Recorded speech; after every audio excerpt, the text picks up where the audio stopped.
Module 12. I, Dr. Rita Pratap, former head of the Department Drawing and Painting, University of Rajasthan, Jaipur. I am going to speak on the court patronage in the Tang dynasty from 618 to 906. Tang confidence and energy were reflected in the vital ample form of Tang dynasty painting and sculpture. In the ease with which foreign styles and techniques were assimilated, and in love of color and rich floral decoration that appears in Tang arts and crafts. Imperial patronage began with the second Tang emperor Tai Tusung and reached a climax of liberal extravagance under Husan Tusung, better known as Ming Huang. Ming Huang was so absorbed in music and arts that he had 8 orchestras, a theatre and a ballet school at the palace. Yan Li Pen was a great figure in Tang painting. Between 630 and 673, he was active at the court, and in 668, he rose to be the president of the Board of Works and became one of the 2 ministers of the state.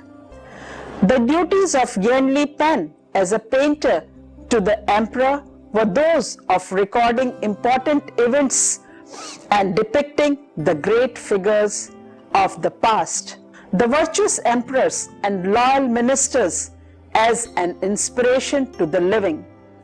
It was Yan Li Pen who painted portraits of the 6 favorite chargers of the emperor Tai Tusung, which were later carved as stone reliefs for the emperor's tomb. After the fall of the short-lived Sui dynasty in 618, the Tang emperor promptly restored order under a centralized Chinese government. The Tang, who considered themselves the rightful heir to Han dynasty, encouraged trade and religious pilgrims across the Asian continent along the overlaid Silk Route and to Southeast Asia and India by sea to the Caspian Sea, and from Korea to the north to Annan, present-day Vietnam in the south. Over 1 million people from all parts of Asia lived within the walls of Chang'an, present-day Hexian, in Shaanxi province, the capital city of the rich and powerful Tang Empire. Here, in the most cosmopolitan city of its time, the Chinese lived and worked among people from Arabia, Turkey, India, Mongolia, and Japan. For almost 250 years, Tang rule was characterized by a spirit of religious tolerance in which Buddhists, Hindus, Muslims, Jews, Christians, Zoroastrians, and Manchurians were able to coexist in peaceful harmony. Under the enlightenment of the Tang rule, China was a rich environment for the development of literature and the arts. In Chinese history, the first half of the Tang dynasty was considered one of the most brilliant periods. The empire was expanded into Central Asia, and monks were once more taking the pilgrim road to India. Examples can be seen on the walls of Tung Huang Cave 103, belonging to 8th century Gansu province, China. The pilgrim Husan Tusung on his way to India. It's a detail. The streets of the twin capitals Loyang and Chang'an were thronged with foreigners whose jutting noses and curly hairs were often caricatured in the pottery tomb figures of the period. Tang confidence and energy were reflected in the vital, ample form of Tang dynasty painting and sculpture. In the ease with which foreign styles and techniques were assimilated, and in the love of color and rich floral decoration that appears in Tang arts and crafts, that is, in the Bactrian camel with a traveling orchestra on its back.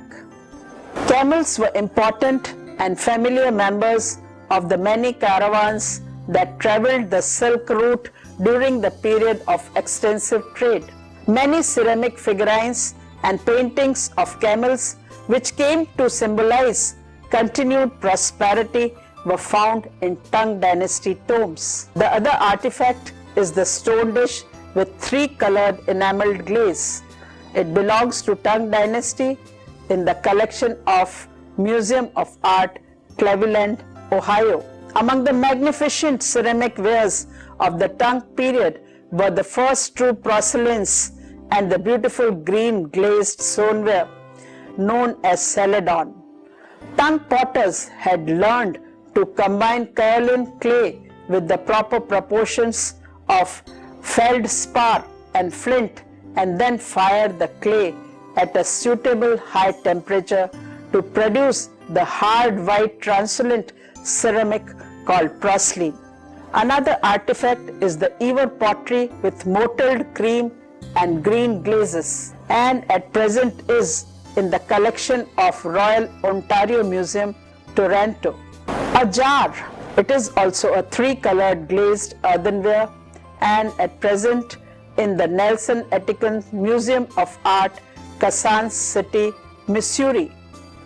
The 3-colored lead glaze was usually allowed to drip freely in the heat of the kiln to produce spontaneous designs such as the one seen on this jar.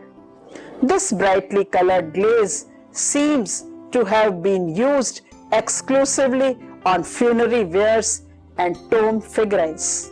A pottery of a dancing girl also belongs to Tang Dynasty and is at present in the collection of Sir Alan and Lady Barlow. Chinese artists were fascinated by thick beards, curly hairs, and unfamiliar features of the foreign traders who flocked to Tang capital. The many ceramic sculptures of foreigners with their horses and camels made at this time demonstrate the artist's keen power of observation and sense of humor. An example is of a tomb figurine of a mounted hunter. It is from the tomb of Princess Yogutai, Shaanxi Province, Tang Dynasty. It is a painted earthenware and it is at present in the National Museum, Beijing. Swift horses were of great advantage to the Chinese cavalry guarding the western and northern borders from nomadic invasion. Large tomb figurines such as this elegant figurine of a saddle horse are evidence of the lavish burials of 8th century China. This earthenware is a 3-colored glazed belonging to Tang Dynasty and at present in the Victoria and Albert Museum, London. Imperial patronage began with the second Tang Emperor Tai Tusung, who ruled from 627 to 650 and reached a climax of liberal extravagance under Husan Tusung, who reigned from 713 to 756. He was better known as Ming Huang, the brilliant emperor.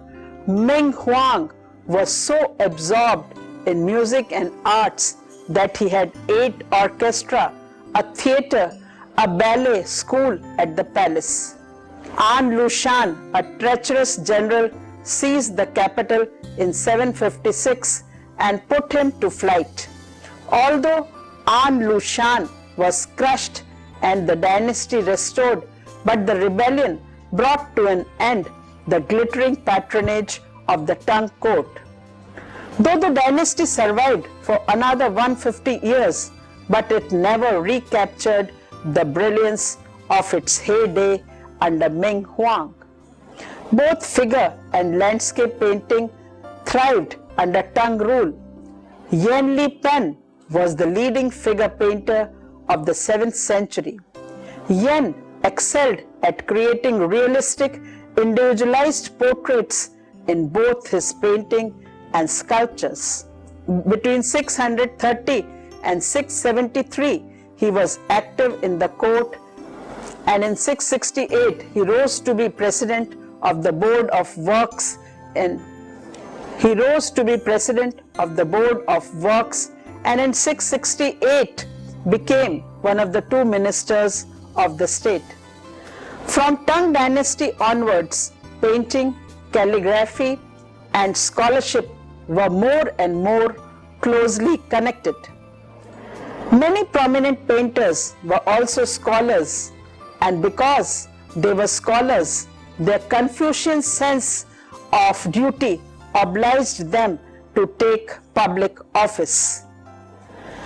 The duties of Yan Li Pen as the painter to the emperor were those of recording important events and depicting the great figures of the past, the virtuous emperors and the loyal ministers as an inspiration to the living.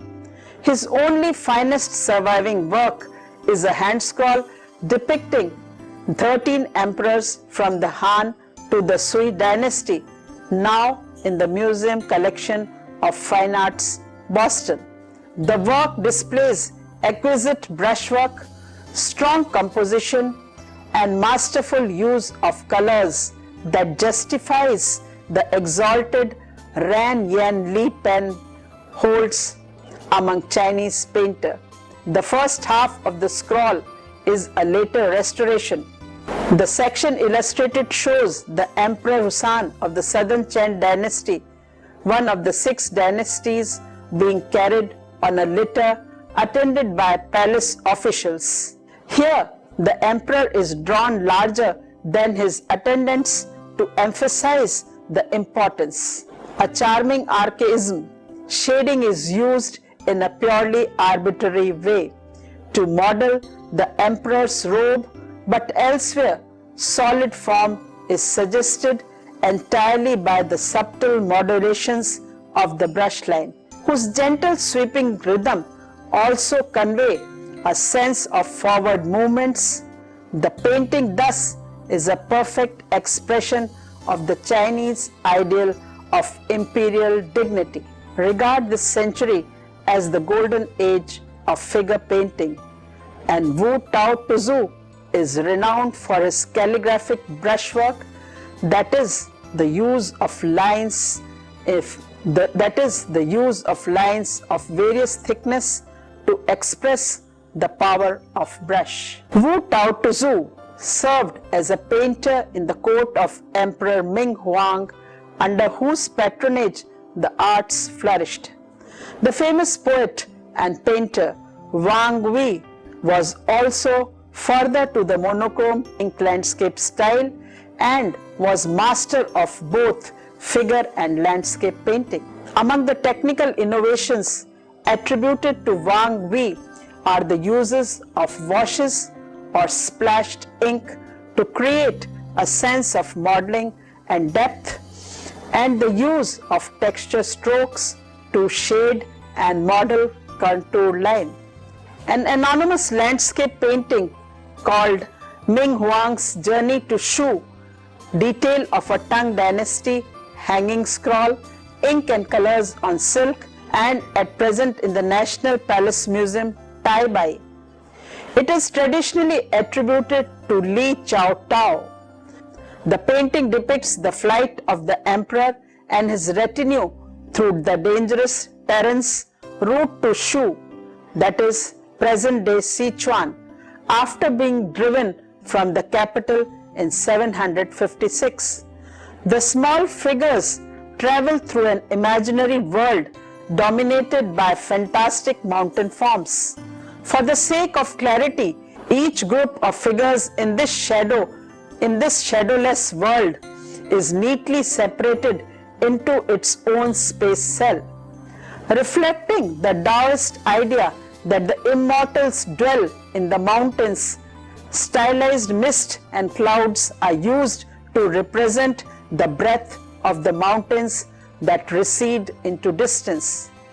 Ming Huang is pictured in the lower right area of the scroll, riding a horse whose mane is matted in 3 places, a convention reserved for imperial horses.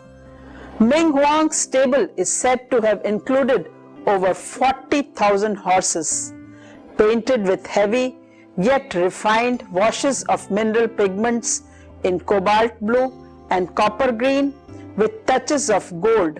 This narrative hanging scroll exemplifies the conservative blue-green style associated with Tang court, Chao Feng and Chang Hussein. Although no originals survive from the hand of either the 8th century masters and Chao Feng and Chang Hussein, there are earlier copies of their work that give a good idea of the style of court figure painting in their time, that is, the occupations and amusements of the court ladies. Illustrates part of the scroll of ladies playing double sixes. Attributed to Chao Feng, it is a 8th century painting and at present in the Freer Gallery of Art, Washington, D.C. Here 2 ladies are playing double sixes, a game similar to the backgammon, while another stands gazing down at them, leaning on the shoulder of the girl. The faces are impassive, as they tend to be Chinese portrayals of well-bred subjects. Chao Feng was a court painter who was active at about 780 to 810 and famous for his pictures of palace women. The ample forms of the ladies and the girl attendants are evoked, as in the Yan Li pen hand scroll, simply by an almost hair-thin brush line. Color is reduced to a minimum. The delicate fresh tints have now all but disappeared, leaving exposed the white underpaint. One can note the delicacy with which the artist has delineated the volumes of the figures, whose fashionable plumpness presents a striking contrast to the ideal of feminine beauty expressed in the 6 dynasties by Ku Kai Chi, Chang Hussein from 710 to 745. At least 2 works of Chang Hussein are preserved in copies.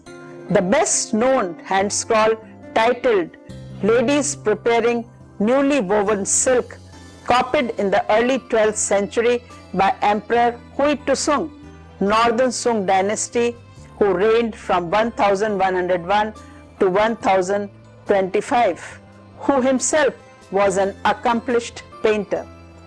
The scroll depicts an everyday scene in the women's quarter of the palace, is idealized and tuned to the evocation of a great mood.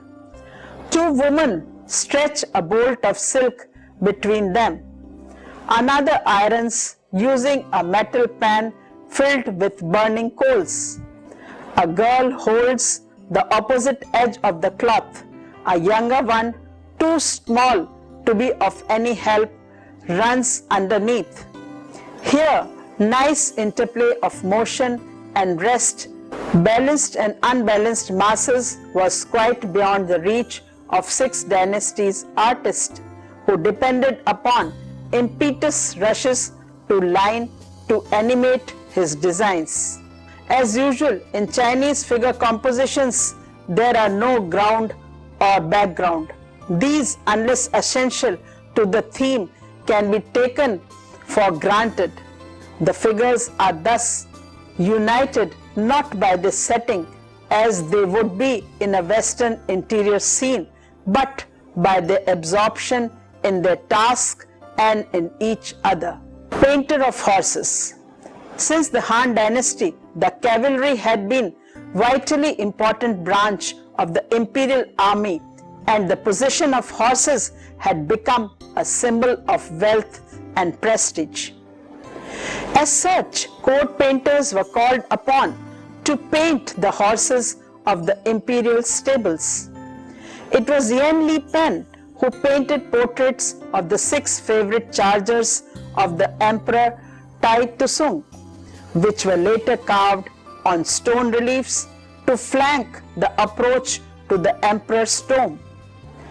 A charger and his groom or tongue Tai Tusung horse Salusi.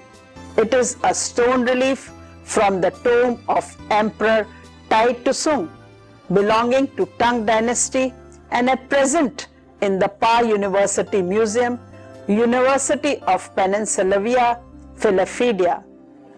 Designed by Yen Li Pen, this bas relief stone sculpture of a boulder removing an arrow from a horse chest is one of the 6 life-sized sculpture depicting Tang Tai Tusung favorite horses. The swift and powerful horses of Central Asia were a popular subject for Tang dynasty court painters. One can also find copies of a number of Tang horse paintings. The horse painted by Han Khan is Emperor Ming Huang's favorite. The painting Shining Light of the Night. It is a hand scroll belonging to Tang dynasty and in the collection of late Sir Percival David and Lady David, London. In the painting, Han Khan has caught perfectly the nervous toss of the horse head and the startled glint in its eyes.